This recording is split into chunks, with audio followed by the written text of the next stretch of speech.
د یو باز ټول ژوند تقریبا اویا کاله وي. دې عمر ته د رسیدو دپاره باز په خپل ژوند کې د ډیرو دردونو تکلیفونو د ډیرو سختو لارو نه تیریږي، نو هغه بیا اویاو کالو ته رسي. چې کله د باز ژوند 40 کاله شي نو د ټولو نه اول د هغې پنجې د کوم په مدد باندې چې باز ځان له ښکار رانیسي هغه پنجې راغونډې شي او پسې شي. د هغې نه بعد بیا د باز خطرناکه تیره او مضبوطه مخوکه هم کمزوري شي او راغونډه شي او پسه شي. د دې نه بعد بیا د باز وزرې د کوم په مدد باندې چې باز د اسمانونو په بلندترینو سطحو کې الوزي، هغه وزرې هم دومره درنې شي چې د باز په سینو پورې کې ونخلي. د دې ټولو مشکلاتو په موجودګۍ کې بیا د باز سره صرف دوه لارې وي. اولنۍ لاره دا وي چې باز همت وبیلي، بیلات ومني، خپل مرګ ته غاړه کیږدي او مړ شي. دویمه لاره ورسره دا وي چې باز د 1.5 سلو ورځو یعنی پوره د 5 میاشتو مهنت ته ځان تیار کړي. تاسو څه خیال دی چې باز به کومه لاره خوښوي؟ جی ها، باز بیلات چرته هم نه مني. د دومره دردونو او تکلیفونو نه بعد باز د 1.5 سلو ورځو یعنی پوره د 5 میاشتو د مهنت دپاره خپل ځان تیار کړي او لوړو غرونو ته لاړ شي. د ټولو نه اول هلته خپله مخوکه کمرو له دومره په زوره راشي چې خپله مخوکه مکمل طور باندې ماته کې او ختمه کړي. څه وخته پورې بیا انتظار کوي چې نوې مخوکه یې راوخیږي، او چې کله یې نوې مخوکه راوخیږي نو د نوې مخوکې په مدد سره هغه باز بیا د خپلو پنجو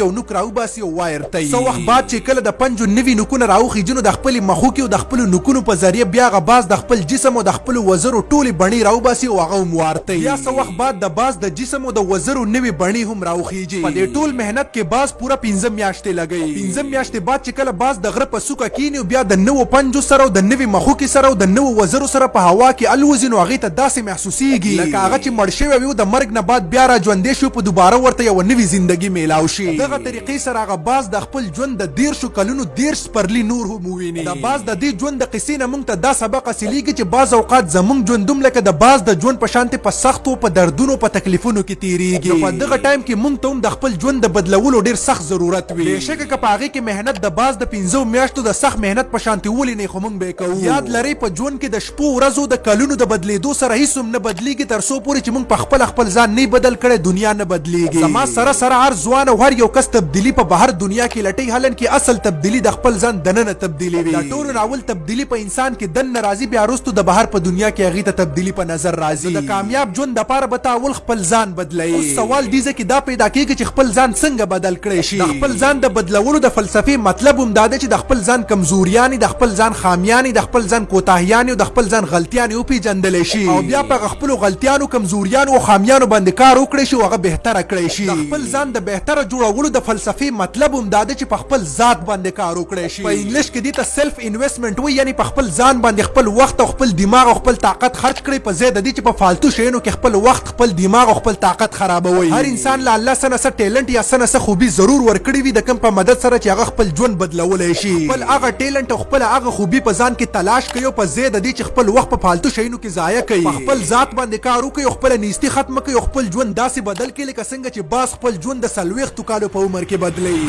که دې ویډیو تاسو له لږه فایده هم درکړې وي نو دا ویډیو مخکې د نورو ملګرو سره هم شیر کړئ او د داسې نورو موټیویشنل معلوماتي او خوندورو ویډیوګانو دپاره زموږ یوټیوب چینل جرګمار لازمي سبسکرایب کړئ او زموږ فیسبوک پیج جرګمار ضرور لایک او فالو کړئ. په دې پیج به تاسو ته ډېر خوندور کنټینټ میلاویږي. مننه.